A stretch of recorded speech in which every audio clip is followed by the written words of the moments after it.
Ayan ang baby namin. Naglalaro siya. Oh. Ayan. Nagkiramdam din siya eh. Kasi pagsipa niya, nag-iba-iba yung music.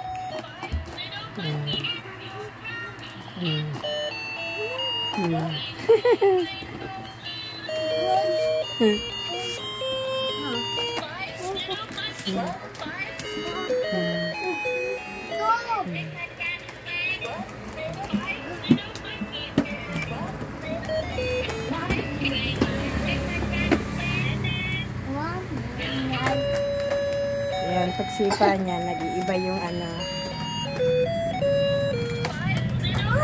Ayan o, pagsipa niya, nag-iba-iba yung tunog.